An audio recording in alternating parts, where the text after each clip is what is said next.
One thing I've learned, if you don't hold their feet to the fire, everybody gets burned.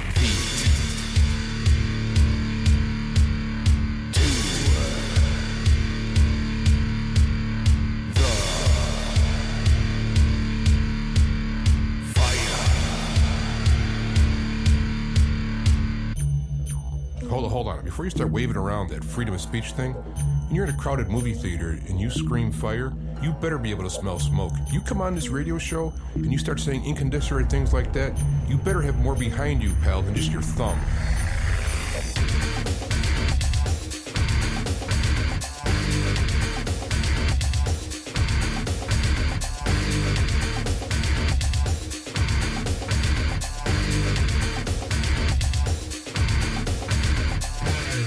I've been listening to talk radio for years, and one thing I just can't stand is when the host has to, push his way onto people, beat the callers into his way of thinking, extending his ego, or when the callers call in and say something so outrageous and the host lets it go unchallenged.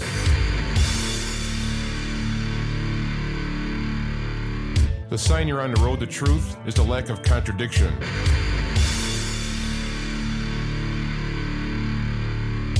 You want to find truth, you just don't simply believe somebody because of their authority or their degree, or you listen to what they say, you test it against reality, and you hold their feet to the fire.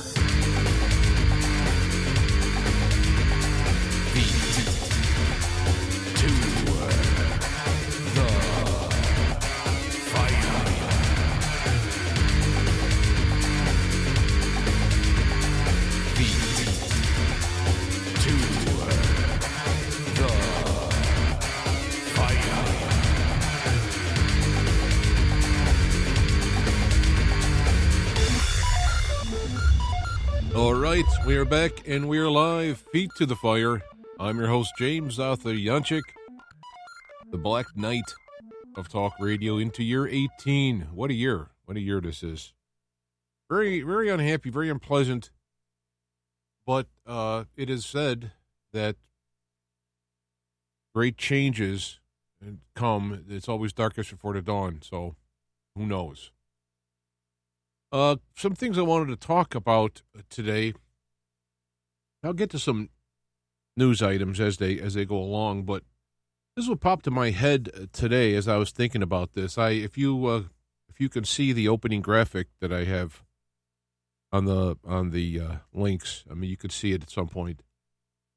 I thought of the god Janus, which is Roman god, Greek god, But it had two heads, two faces. One facing one way, one facing the other way. That image came to my head, and I thought of, on one side of that face, if I was a better graphic artist, and I had more started earlier today, I would have made one of those graphic faces Mao Zedong, because the revolution that's going on, the rioting, is all part of the cultural revolution that Mao Zedong used quite successfully to take over China. This is the same techniques, only it's been, it's been updated for America, or using the raw material in America, which is slightly different, but same principle. And on the other side, I pictured in my head George Washington, and referring to the constitutional form of government. I'm not a flag waver. Oddly enough, I just put up American flag at these times, but I know there's problems in America. I mean, all governments have evil in them. All governments are doing wrong. There's evil everywhere, and there's good everywhere. I mean, so it's not like I'm sitting here browbeating the world with, beating my chest of America. But however, if you look at the constitutional design, it's very good, unique in the world, and I would say if the world could, they would choose that for their constitution. Now, it doesn't mean that it actually happens in the country and that over time things have been neglected. You could see this in religion. You could see this everywhere, where you see the teachings of Jesus, for example, and then you see how they've been twisted and bent and manipulated by the church over the years to be able to allow and explain things. And of course, this happens in all of them. All types of ideologies that actually present good stuff. The problem with the good factual stuff is it points out the wrong, the sin, the bad, the things that need to change. Can't have that, so it kind of mutates and changes and goes on. And then as that goes on, when you find truth becoming literally irrelevant or irrelevant, and at the same time having a relevant applied truth, my truth and your truth and their truth, once you get to that point, you can now simply say anything, and which is what we're seeing, especially in the mainstream, which includes Fox for most of the time too. So not as bad, but still bad. Tucker, however, has been a sunshine. If I can have one wish, I would wish like all of a sudden instead of John F. Kennedy Jr. being alive, I wish Malcolm X would be here to take on the Black Lives Matter people and the liberals. And I wish that you would have the true constitutional scholars of old to explain the things that are in the Constitution. And I'd wish I'd have people like Jesus here to point out all the nonsense. And over the years, you read in the Old Testament, and for others as well, you have all these prophets were sent and told the people to repent. And all this has become some kind of a holy roller discredited by atheism or agnosticism or New Ageism. And so all these terms become corny, but they're actually very good if you look at the words themselves. So as in this picture I see, you have the Mao Zedong on one side and you have George Washington on the other side. I think, all corn aside, as you may, say, that's pretty good. Pretty good what's going on here. Mao Zedong won the Cultural Revolution in China.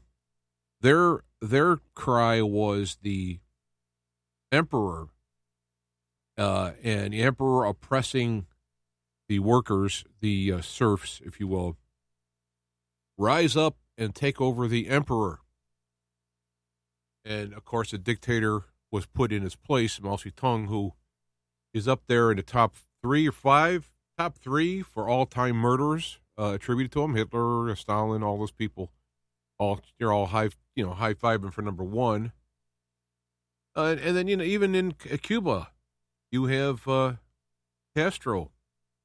Yeah, we're going to get rid of the corrupt government. Corrupt it was. It was working with big business and money and whatnot. And, we'll do that, and I'll step down. We'll have elections. And that never happened. He stayed there until he died. Or I can't remember if he stepped down or died. Stepped down. Or back, maybe the word is. So we're at the same point. If you learn history, you can see, why is it different this time? Why is the proletariat, if I can use that phrase, standing up, not going to turn into an oppression? What's different this time? Why is it not going to stand up this time? We have history. You have the Lenin, Stalin, Hitler, Mao Zedong, Castro. You have all of these people who have done this. Why is it going to be different this time? Well, this time, what? This time you're using the racism instead of serfism. The serf and the king, you're using white oppression of the racism. You're looking back and redefining history in terms of, the early American leaders had slaves. So they're discounted. We're going to just cancel that. We're discounting it. However, everybody had slaves. Well, what I mean is it was a common thing. It was like, it wasn't wrong. It was people had slaves. They still do to this day, for that matter. And it wasn't unique to blacks. But what happened is this country, with its principles and ethics, grew up to a point of going like, we can't do this. And so instead of resenting the history of the United States, it should be applauding the history of the United States, because it did overcome the prejudices of the past and the systems that were going on at the time. Again, are still going on. But you see, that's critical thinking. No, what? That's not going to work. We're not going to sell our revolution that way. So we have to do these kind of things. So what happens is you leave out things in history, you say it askewed a different way, and you lie. And you put that together. You then, as the devil always does, you leave on the sins, the weak points, greed, pain, jealousy, lust for power, whatnot, all those things. So you feed that up, and you redefine history, and you do it, and it works. It's worked many times before, and so it's not going to be turned into a paradise. It will turn into another worse oppression than you can even think of. Whatever you might dream of having here as oppression will be many times worse. Possibly, it could be the worst oppression in history of the world now, with all of the science and technology that one has for that. You have the COVID stuff all blown out of proportion, taking a real disease, blew it out of proportion, and using that to succeed at shutting down the economy, which was on fire, doing great, and it was a feather in Trump's cap, shut that down. And that same idea, now we can try and get the tracking / Big Brother spying on everybody routine under the guise of we can't have this terrible disease. And if you look at the people who died, huge portions of the people who died were in nursing homes, which were been seeded by several governors with the disease, having the elderly the most susceptible to it. When you see all the truths, you see it's very ugly. It's very bad. And people want this to be good. It's like, to give you an offhand example, I was going through various places to find truth and God and reality. I'm in a New Age class, all love, all wonderful, New Age, and then they start seeing the power struggle between the teachers and various people, and same deal. There's no answer anywhere. The answer is with the principles Jesus taught and living them out. That's it, living them out. Knowing them and living them out, going out and doing. As they asked Jesus, what should he do for eternal life, and he told the story about the, I can't think of the name of the Good Samaritan. So you have the person who's down and out and hurting, and you have the religious elite avoiding him, not staying away from him, following the rules of their church at the time. And the one guy who was the Samaritan, which was looked upon as being a lesser, holier group of people, and he did the work. And so Jesus says, do you see who did right there? And go do likewise. That's the act, So how is writing, burning things down, taking big screen TVs, taking over a property that doesn't belong to you, how is that go do likewise? Now, we can go through the system of corruption in government, corruption in government, and say, yeah, they're not doing likewise either. So again, there's things to change here. But what you have is the globalists, the satanic globalists, who are using these narratives to snare people in their weak spots, either in pain or in greed, and getting them to be the foot soldiers and do the duty, all of which would be cast aside like a used tissue if it doesn't suit their way. And again, proof to that is Black Lives Matter, right? Except if you're a black businessman who have your store burnt down, businessman, woman, there's a video of a lady, or if you are killed protecting your business or your home. That black life does not matter. Why? Because it doesn't fit the narrative. It's okay. It's okay. It's collateral damage in the bigger picture. And, this is nothing new. This is not unique to Black Lives Matter. This has been going on since the beginning of time. Sometimes it was more honest. It was just like, no, I want to take you over and take your land. and rape your wife and kill your sons, and I want to take things over. It's not better that they're honest about it, but there it is.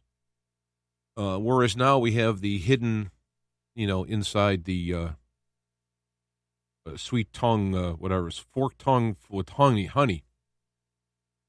But the line here in Mark 3 is, if a kingdom is divided against itself, that kingdom cannot stand. If a house is divided against itself, that house will not be able to stand. If Satan rises against himself and he is divided, he cannot stand. But he is finished. Now, in the context, they were saying that Jesus was healing by the powers of the devil. And he's like, wait a minute, if I'm casting out devils and Satan has given me the power to cast himself out, it was the logic in there. But you can also reverse that and say, like, well, wait a minute. If people are killing people to save people, or people are saying that all Black Lives Matters and we allow blacks to die, how can that be? You're divided against itself within that context. And in the national context, the United States is divided against itself. But here's a nice little line here.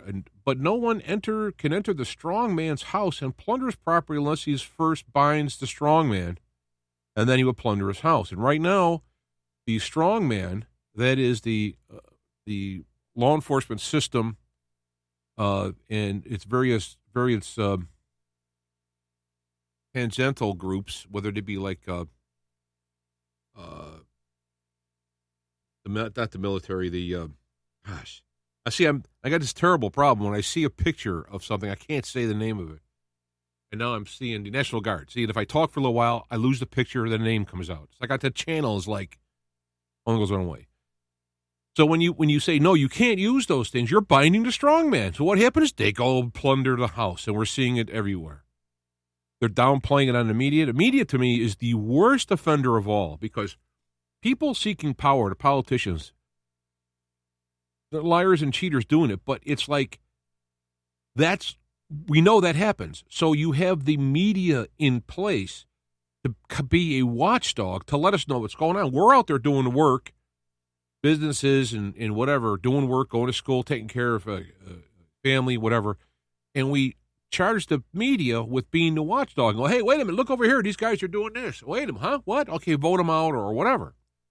But the media is the worst of all of them because they have sold their souls to become propaganda for their side. The side that they have bought their souls. So the media is binding the strong man by telling us lies. The mayors and governors are binding the strong man by standing down those institutions that have sworn allegiance and taken up jobs to protect the innocent. Yes, I know, and yes, I don't. They've done brutality and they've killed people, and yet then you try them and they're put you're tried and sentenced. You don't throw out the water, the baby with the bathwater. You just get rid of the bad bathwater and leave the rest there. I mean, that's the normal, rational, critical thinking, looking at the right idea. But the corrupt, satanically polluted the neo-Maoist way is to get rid of the strong, to bind the strong man so they can come in and plunder the house. And the people who are going along with defunding the police and whatnot are either really stupid or they're disconnected and it doesn't matter to them because they have their own police, or they're part of the plan to trash the country. And that's actually what's going on at the moment. I mean, I don't know. I say this stuff, and it's almost like the people listening would be like, of course. Thanks for telling me something I already know. But by me looking around and reading stuff, it looks to me like this is all like, what? Really? I thought this was all going to be really nice. Look at how they're doing nice over at Chaz. Because you have the media coming out and saying things like it's like a block party. And then you have other video showing them standing there with guns, beating up people and doing this stuff. So who's lying? Who's But remember, the goal is to bind the strong men, to bind the truth, to bind the majority of people in this country who want to go to work and pursue their endeavors and happiness, not, rob their neighbor or what have you. There's a lot of people who are doing this, and they're being blinded by media and lied to by the leaders. And then you have a lot of the Republicans are sitting there. I don't know if they're cowards, if they've been bought. You see, what I personally do, I don't know this. This is me, like, intuitionally coming up with my own personal, like, a theory.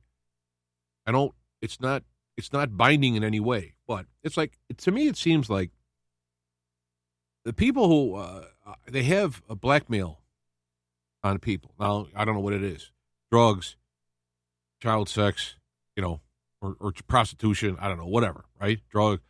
So they have these blackmail on these people. So if they play along with them, they give them, fame, riches, power, and whatnot, and they can become dirtier and dirtier. Those are the people that have already chosen that are on the dark side. Then you got the other people who either innocently set up, or they were guilty to some degree, and they have them in blackmail. So, they may tell them, all right, we're not going to make you come on our side, but we want you to be impudent in fighting us. What do you think? The first thing I thought of in the last election, the midterm election, is you had a record number of Republicans retiring. It's like they probably got the memo, look, you could be on our side or you can retire and disappear. Because we have these pictures of this blackmail. Again, true or not, they have the items, and they chose to, okay, I'll keep my pension, I'll retire, and just kind of go away. Which is a lot of them have done. And then there are those who are tacitly following the neo-Maoists, and then you have people who are all the way in. And it's so funny how they'll say that this, and you can tell that they know what they're doing because they project what they're doing on other side. President Trump takes a walk over to the burnt-out church to make a stand. The public stunt, as some say it, a public statement, I would say. And they're saying, oh, boy, look at this photo op he did. And meanwhile, we see the prominent Democratic leaders coming out in some kind of African garb and kneeling in unison, spread out perfectly like for a choreograph. And it's like, what? Talk about a photo op and pandering. So, but if people are using critical thinking and they'll see the problems on both sides. If you are toward the conservative or Republican or whatever you want to call it, that side, you can see your own problems in there and call it out. I mean, I don't like listening to Hannity because right now Hannity has a lot of guests on that have good stuff, but Hannity's a Republican hack. He's a propagandist for Republicans. Just so happens that a lot of the stuff that's being stood for is okay, right? That doesn't mean I like him. Chucker is really stepping up to the plate in here. I mean, he's getting some gold stars in Karmaland for what he's doing. And they're ready out to get him. Disney dropped the sponsorship, I read. Papa John's, I'll never walk into Papa John's place again. Not that I frequent it a lot, but I just for sure not going to be doing it. And I forgot who the other one was. All these people. It's not that it's, to me, I don't want to say like, okay, I'm going to now punish a company for their political stance. That's not what I would do. I'm not going to not go see them because they stood for this alone. But now we're in like a battle. We're now in a pre-war skirmishing. We're drawing the line with insurgents and whatnot. And it's now gone past simply of differing opinions to literally fueling the fires of war. So it's like, okay. But what a that's the verse. But no one can enter the strongman's house and plunder his property unless he binds the strongman, and then he will plunder his house. That's exactly what's going on right now.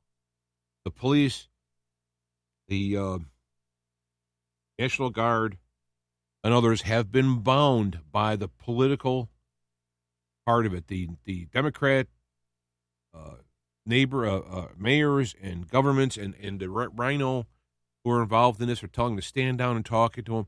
Look, here's the deal. A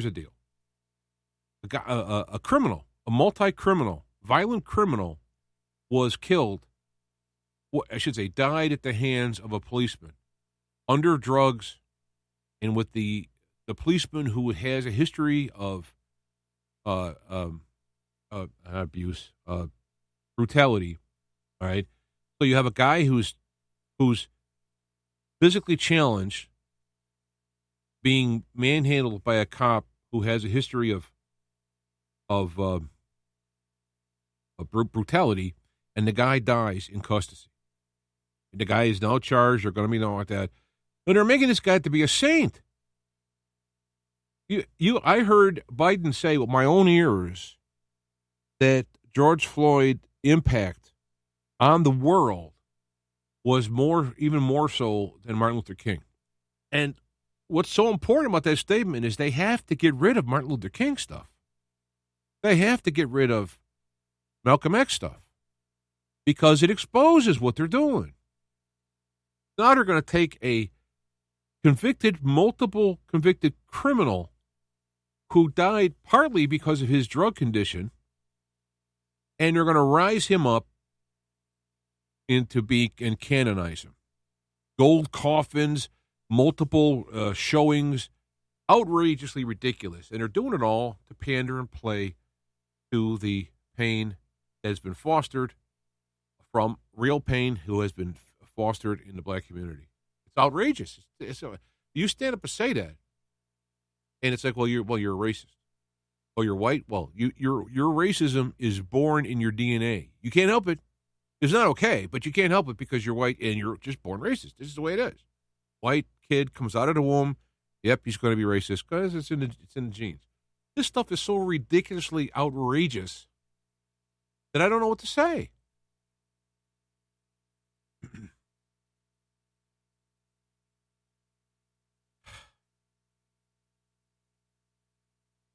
So one might say, well, what do you suggest we do? Well, I can't suggest you do anything, but I could tell you what I'm doing is I'm trying to keep focused, sharp, be able to find the crap, find the BS, and separate it from, the truth. Keep that all nice and together.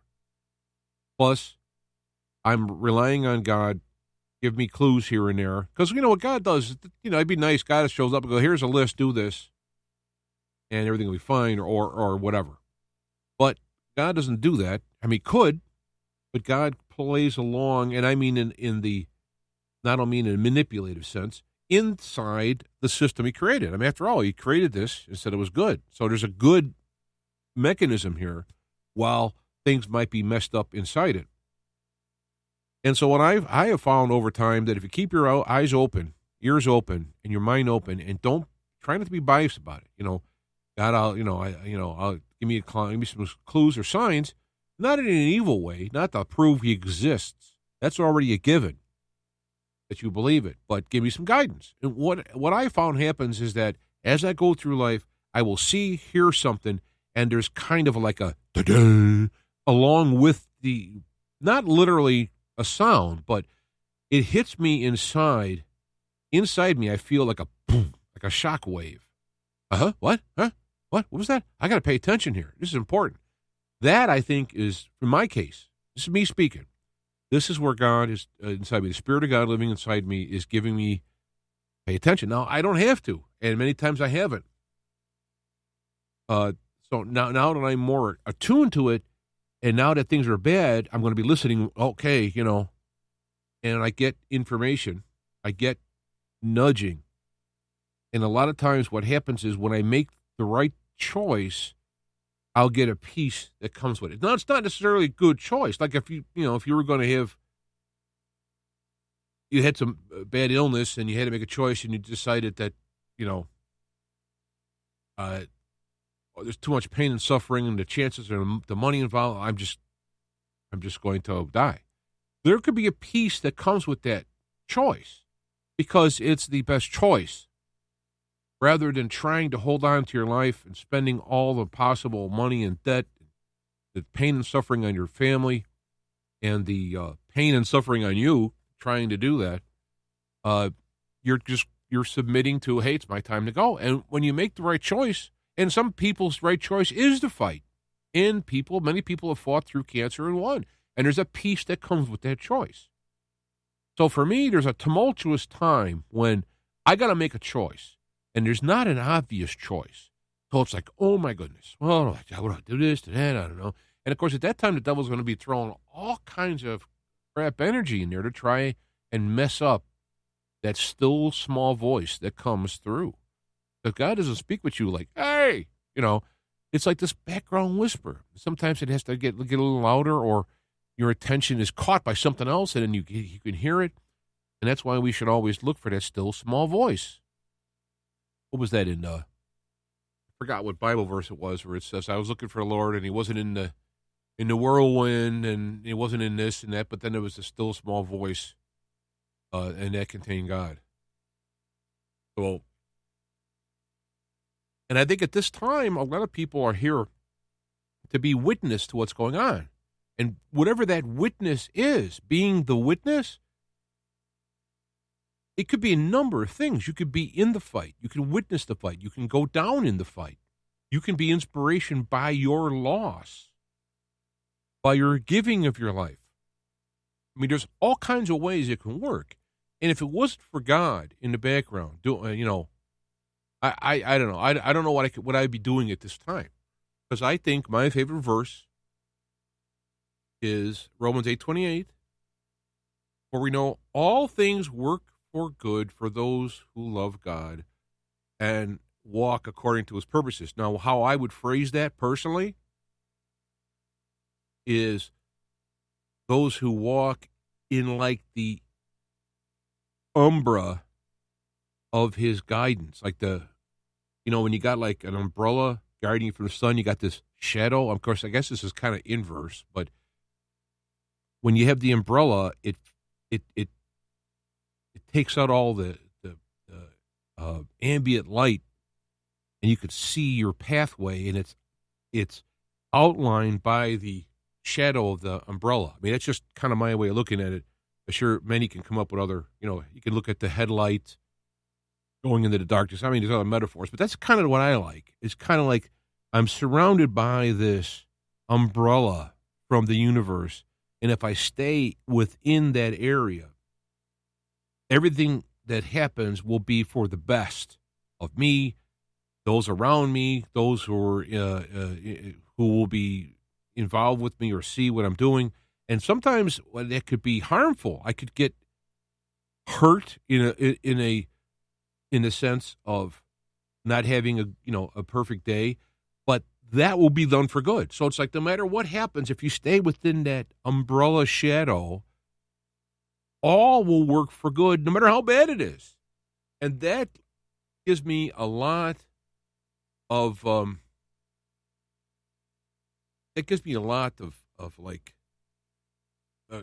help or encouragement. And so I've been making some serious choices here dealing with this stuff.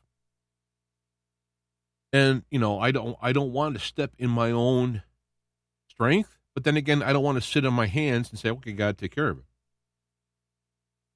You have to do your part in it and not worry about God's part.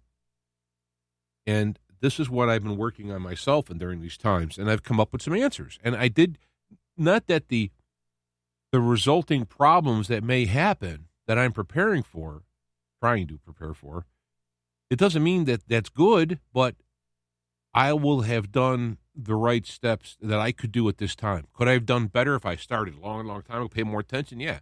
That's another good thing about God. Is God isn't like some kind of like, here's the list. Oh, you messed up. Oh, well, go ahead. Go ahead. You don't listen to me. Fine. And I love the verse that when Peter saw Jesus walking on the water, they said, bid me out, and I'll walk to you. What a huge kind of thing of faith. And he walks out on the water, and there he is, walking on the water. The other ones wouldn't do it. But then he starts looking around going like, my gosh, I'm on the water. Look at the waves. Look at the wind. And he starts to lose the faith that he was walking on. And he starts to sink. And he cries out to Christ. And he says, help me. And Jesus immediately put out his hand to help him. He didn't go like, well, I'm going to let him kind of bob around here for a while. And remember, he should listen to what I say. And he should have faith. And that's how I look at God, is that you try and you get lost by the, look around, there's stuff around you, and then you get back on track and you ask God to help you. And he's immediately right there, hand is there. It's not his hand that has to reach you. It's you that have to see his hand is right there. And those things really help when I think of these things. Because a lot of the times that are coming up are potentially really bad. And some of the things I'll be doing or might be doing is going to be something I never thought I'd ever would do. I never had thought about like fighting, protecting my house and whatnot. I mean, in the general sense, of course, it can happen at any time. Robbers can come anywhere. And but now we're talking about not only the masses of people who are just full of hate, burning down houses, but you also have the police whose job it is to help you being told to stand down in many cases. The strong man is being bound, and thus the weaker men have to stand up. And I mean men in the Old English sense of humans have to stand up and stand for the principles. It's not going out and taking over land or stealing from your neighbor. It's netting together with your neighbor to make a stand against the barbaric tribe, the barbarism that's coming, fueled by satanic hate and lust. And that's what the time we're at now.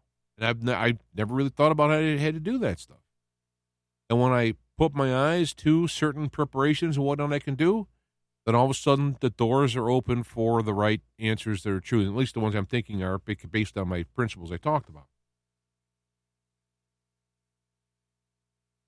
And it's funny because, like I mentioned earlier, I said I'd never, been a big flag waver, but I actually went out and got a flag. And again, it's not because the United States and the CIA hasn't done goofy stuff over. That's not the point. That's not America. That stuff is wrong. America is like the constitutional America type stuff. That's what I have with this. And we're coming into dark times. And we have to stand and act and do what Jesus says. It's more important now. Because again, if you're going to be persecuted anyway, you might as well be persecuted for the Lord, because he pays back in unmeasurable multiples of what you may have lost for serving God. The payback is beyond amazing. And it's not why you're doing it. It's not what I'm doing. I'm not doing it to, I'm going to die and Jesus is going to come and go, woo! I'm glad you were there. I'm glad you were helping because we almost didn't make it, but since you were there, I know that's ridiculous. Because I fall, there's a line of people already lined up to take my spot. But my point is that I want to be able to do the best I can so that when my time comes, while I have a whole litany of stuff that I did wrong, at least I did the best I could at certain points. Out of love, out of respect, not trying to gain points. I used to go nuts when I would be in the Baptist church I was in. They were talking about when they were saving souls, they put little notches in their Bible, and they were saying each one of those is a crown. You're going to get a crown from God and all that. And I'm like, wow. I thought the Bible told me that God is the one who does the saving. But what kind of notch are you going to get? You're just doing what you're supposed to do. That's kind of the way I looked at it.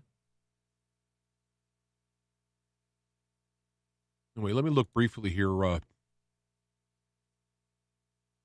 second. I'm going to go to my news page. I mean, there's not a lot of good news, so I'm not going to dwell on it. But one of the things I mentioned earlier, later in this thread here, but I'll just say it all at once, is that one thing we don't think about is the personal responsibility in any situation. We look at the bad guy, right? Rodney King was beat up by the police. They were wrong in doing it, and they were wrong in doing it. But Rodney King was in a position like no other character in that whole scenario to make a choice that would have stopped anything from happening. If he wouldn't have won in a high-speed chase, it wouldn't have got beat up. Riots wouldn't have happened. Innocent people wouldn't have got attacked in the process. Not that it's his fault that the riots started. That was the people who started the riots' fault. And it wasn't his fault the cops beat him, and they shouldn't have. But in that time, if you looked at the timeline of him, he had the unilateral choice that he could have made that no one else could have done anything to stop it, that would have stopped the whole timeline along the way. So here's a guy last night who apparently was drunk. Somebody called the police on him. He was blocking the drive-through. The police checked him for he was tested drunk. They were going to arrest him. He followed him, took a taser, ran away, turned around, pointed the taser at the cop, and the cop shot him, and he died. Now, what could that man have done that would have guaranteed that he wouldn't be alive? Maybe he would be in jail for drunkenly disorderly or drunken driving, sitting in his car. That's true, right? And if he wouldn't have drank, then he wouldn't even have been there. But so you see all those choices that other people made that complicated the matters wouldn't have had been there if it wasn't for his choice to do that. And it goes, and I just, oh, you're only picking on blacks? No, I'm just, because they're in the news, right? It goes anywhere along the line. Were you speeding?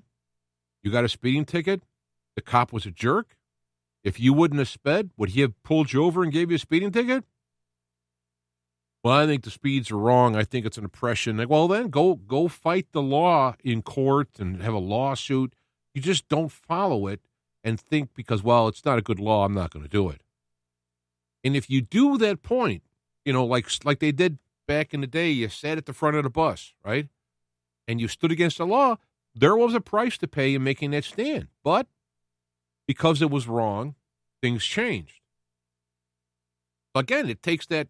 Is God calling you to go on a high-speed chase after the police trying to pull you over? Was that God going, no, you got to go for the high-speed, or was that Satan, or was it just you, or what? If you're going to go into a persecuted situation, you better be on the high ground.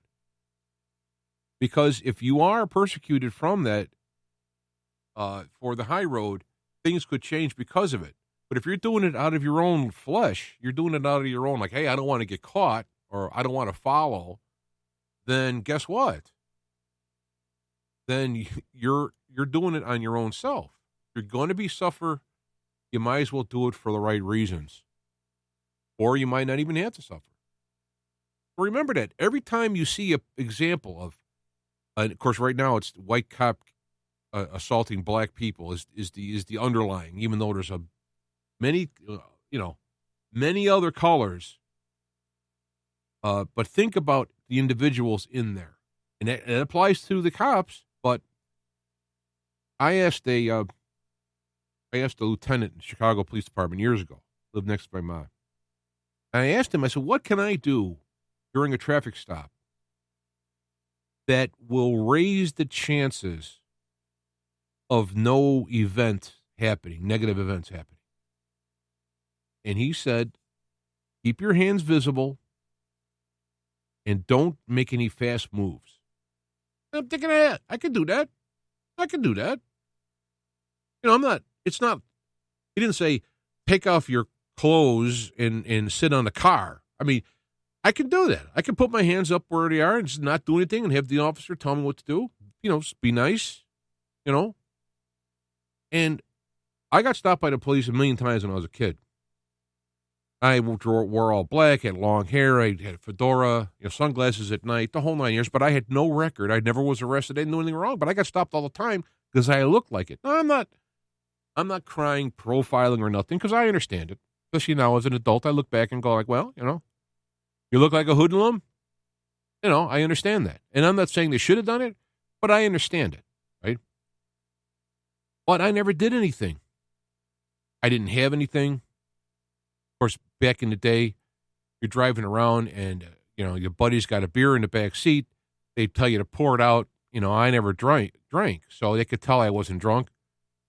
It was a little different now. Now they're a lot stricter on things, but I didn't, yell at the cop. I didn't do anything.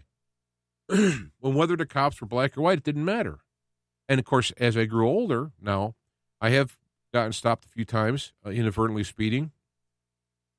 And, nice to the officer, told him, I see what happened. Okay. And they look at my record. It's clean. And all right, well, be careful. That's kind of how it happens. Now, blacks could turn around and say, that's because you're white. Blacks doesn't happen that way. But I know many of people. I remember when I was in high school, first time I was in school with blacks. It was an all-white grammar school. Chicago's very segregated. Still is, really. And when I went to high school, all right, I'm in the classes. The only class I had blacks in was gym because it was like a generic thing. I was more into, what do you call it? I don't know, math, science stuff. And it was very, very few classes. There's only a few people in the classes. But in the classes that go across all majors, in gym is what I had. I had a black guy come up to me. His name was Tyrone Pittman. I'll never forget his name. Trying to start a fight, trying to be, attitude. And I had another guy, Michael Ivey. Again, I'll never forget his name. He came up and he interceded on my behalf. I wasn't doing anything. I literally was not doing anything. And he talked to him, and the guy walked away. And he only did it because it was like right. He was like the good guy standing up for another good guy, or at least a not bad guy, against a bad guy. So, I mean, it happens all colors. I've also had bad white guys do stuff. So, I mean, there's no color involved there. That's what aggravates me when you start doing that crap. But what we should do is we should stand up and intercede for each other for good. And, boy, what a whole big difference things would be.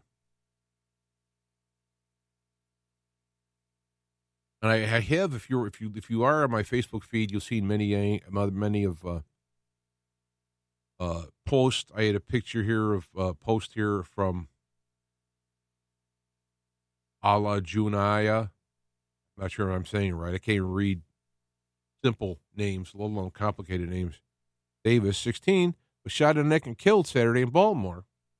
No one mentioned her, while mentioning the other people who were criminals who got caught in a mess up after that. But this person did, and I said, well, I thought all black lives matter. But to the neo-Maoist using the thugs and the looters in their cultural revolution, be it white, yellow, red, black, brown, no lives matter. Just their power grab. Canonizing the criminals and ignoring the innocent as long as it serves their narratives. And boy, it should be becoming obvious to everybody everywhere how these things are happening. Oh, didn't even look into the chat room there. We got a few people. D, Nita. Yeah, Kanita, he had a heart attack. He's still alive and kicking. Only the good die young, I hear. That's why, whenever I think about that stuff. Only the good die young, so I'm going to be here for quite a long time. I can't really. Oh, here we go. Let's see, I made sure.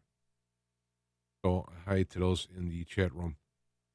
I do have a psychic friend of mine. I don't deal with, if people have known the show, I don't deal with psychics and all that because a lot of that's malarkey or dark side. But Jim Schultz has been on the show a few times, and he's a pretty good guy. I think he's getting information from the right side, the higher-ups. But he is basically, in my opinion, he is good at helping one-on-one. He's not good to, like, look at things in the world. But I've had to have him on and look at it. I don't mean he's not good. I mean his expertise is counseling one-on-one with people and helping them. I know he's done a lot of help with Lucinda. I've known him for many years. So I'm thinking about having him back to talk about what the heck's going on here with all this energy. Also, Richard Allen Miller is going to be coming back on again. He's been having a real hell of a time. Guys coming in and stealing his hard drives and whatnot. We'll have Richard Allen Miller on. I got some good results on the show we did a few weeks ago about sustainable farms and whatnot. I think what I want to do is get some people to talk about how to deal with during these times, because we're in the middle of stuff right now, and we need to have answers right now to deal with stuff right now, not like long term, and not it's good to have the principles and whatnot, but we have to apply them into the here and now. So I'm going to be looking for people in this, because a lot of it, I'm very disillusioned by a lot of the people I hear online, because it's about building a brand. And in the process of building the brand, they are dealing with some of the problems. And it really bothers me, because times are too important, things are too bad, and they're too crucial and critical. On a razor's edge, on a fulcrum is besides each side is tilting. And so I'm going to be looking for people to talk with on various topics, what we can do at right now, here and now, and applying with it. And again, I've written a lot of stuff on the Facebook. People don't like Facebook. I don't like it either, but I use it only because of the reach I would get to with people. And so if you want to find me on Facebook, you can read the stuff. Some of the things I've been writing about is the left is trying to goad Trump by doing this stupidness, by allowing these people to take over these sections of the city. They're trying to goad Trump into sending the federal forces in. And then when the first person gets killed, be it set up or not, doesn't matter, they will look, he is attacking Americans, and Trump's not falling for it. So Trump's, in my opinion, based on how he works with Syria and others, or I'm sorry, Iran and others, is to allow the people themselves to get sick of who their leaders are and overthrow them. Now, we're not saying we're going to overthrow the governor of Illinois, but we could definitely not vote for him, and even start removing him from office legally.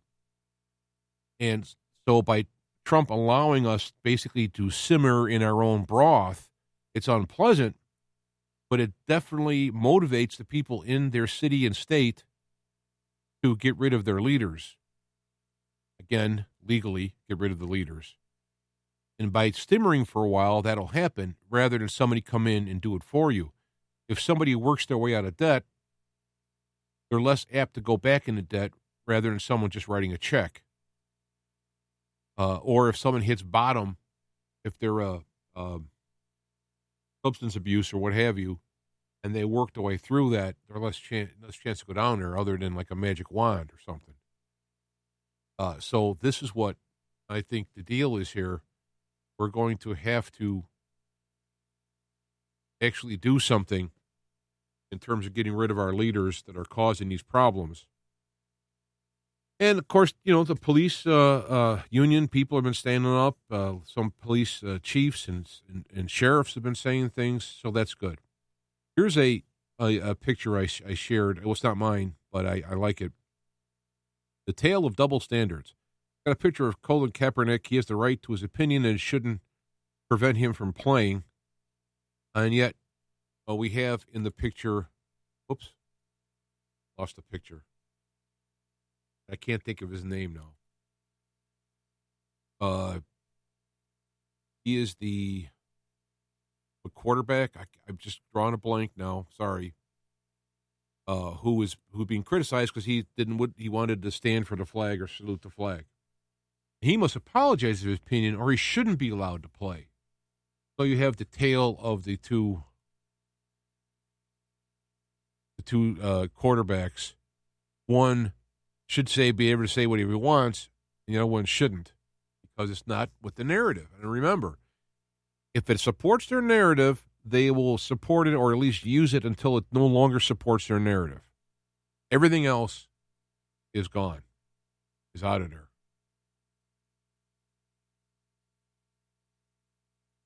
Also, I'm going to say a couple of things here.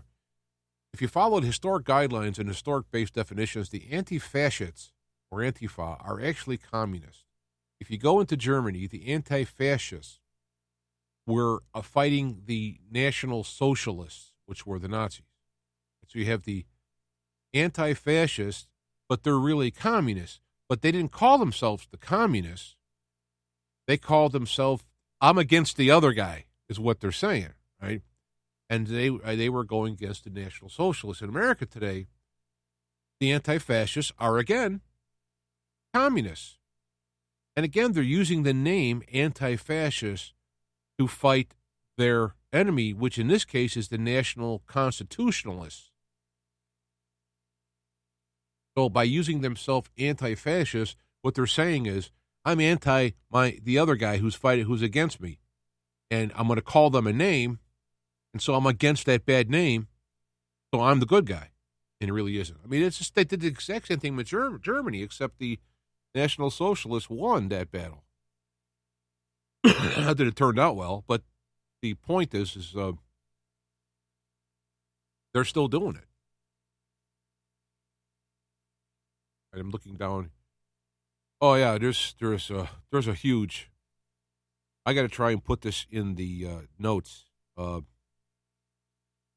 My sister actually passed this along to her. There's a woman who applied to be a contact tracer, and she went through the whole system and got her certificates, and she screen captured and told the whole thing about what they're going to do. It's amazing. You're going to have, depending on how many toilets you have, for example, if people are sick in your house with COVID and there's not enough toilets to have people who are going to be COVID and non-COVID, then they can remove the people and bring them into a facility. I mean, it's ridiculous what they're going to do. And so I got to put that video up so people can see this. It is coming, and it's going to be here unless someone stops it. It's not they're going to try and do this. It's already in the pipeline of being done. They've already laid the groundwork. You're going to have to get vaccines, or you won't be allowed out in society, and the contact tracers are going to be the secret police to follow you. In Chicago, the mayor said that she is only going to hire people from the lowest economic areas to be contact tracers. Of course, no one's going to argue there. They're just going to do what they're told to get their pay and go along with the power that they may have with it. So it's going to happen unless someone stops it. Got to get that in there. So I'll put that YouTube video up with the person doing it. Also, I want to say, there's subpoenas been authorized for 50-plus Obama officials. Payne's coming, if I can use his stuff. The subpoena's been authorized, and Lindsey Graham's involved in this. And I don't trust Lindsey Graham as far as I can throw him, so we'll see who actually gets subpoenaed. But let me say this. If Trump loses the election, all of this goes away. It don't matter all of it is done will just simply go away. So it's not this sit back and eat popcorn, everything's coming through fine. We're coming up to the election, and probably what they're doing with this is trying to bring this out into the election light to expose all of this stuff. And if Trump does not win, and especially if the House does not go Republic along with Trump winning, they can still do it. It's going to take time. It'll be harder.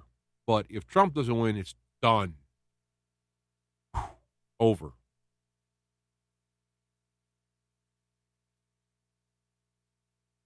All right. I also got links. I'll put this up there. The website is COG for Life. And it has a list of vaccines that use fetal tissue. Now, what George Bush did, Bush the Younger, is he signed an executive order, I think it was, that stopped using aborted fetal tissue for research. At least government-funded research. But he allowed the existing fetal tissue to be continued to be multiplied for use. So any of these fetal tissue stuff that's being used is tissue from a strain, this, if you want to get more sterile, honest in this, a strain of an aborted fetus that they've had continued to reproduce these cells and use them. And this website, COG for Life, it's COGFOR Life, all one word, .org, on their list, has a list of the vaccines with the fetal tissue and then vaccines that do not have it. If someone is choosing for vaccines, you can make an ethical choice on that.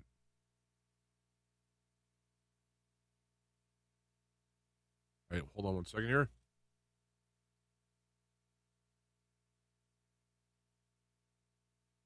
Tucker, yeah, remember Tucker. If I can, I told my mom was Democrat. She didn't vote for Hillary. She didn't like her, but she wrote in for Bernie.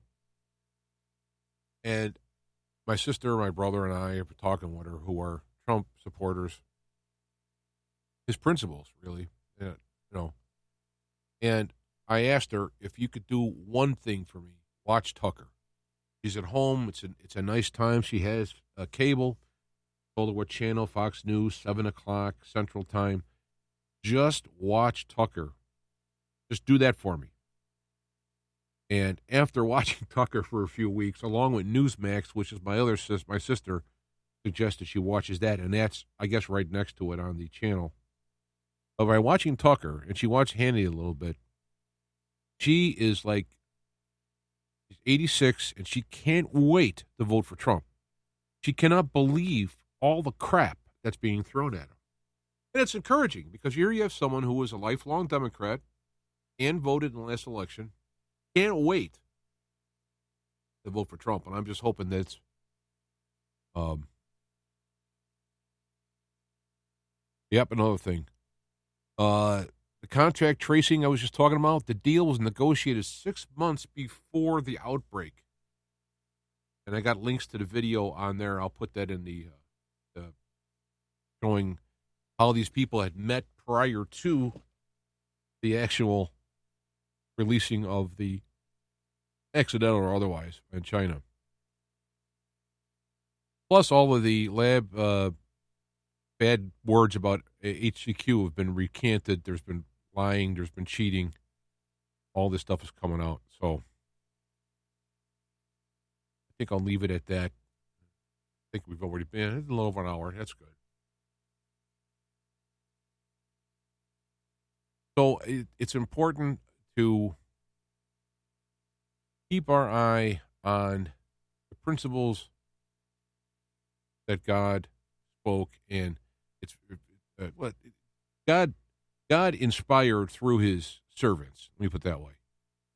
And Jesus, being the greatest, most pure vessel of this, if you've seen Him, you've seen the Father. Had said in this one verse, which applies here, I'll read it again here at closing. If a kingdom is divided against itself, that kingdom cannot stand.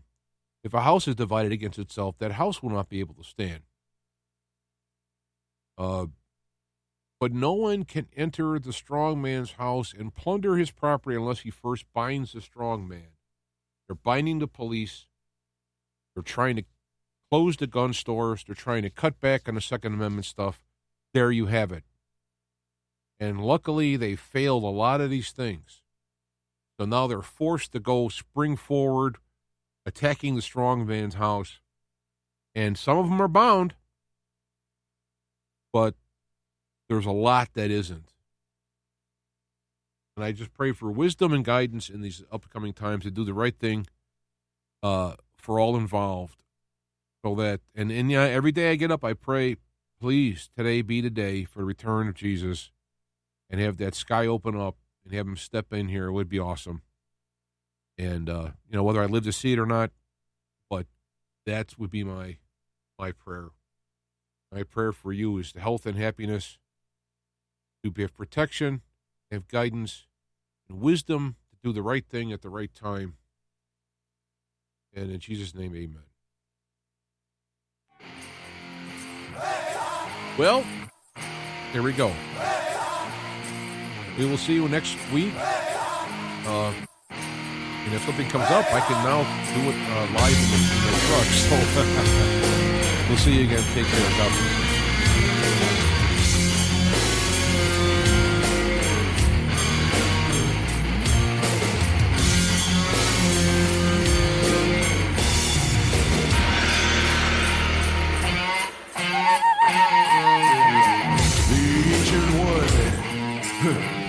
Oh, my old friend, the one who walked before, the one who walk again, the ancient one of old, with wisdom for the new. Revive our inner sight, retell your timeless truths. Oh, ancient one. Hey!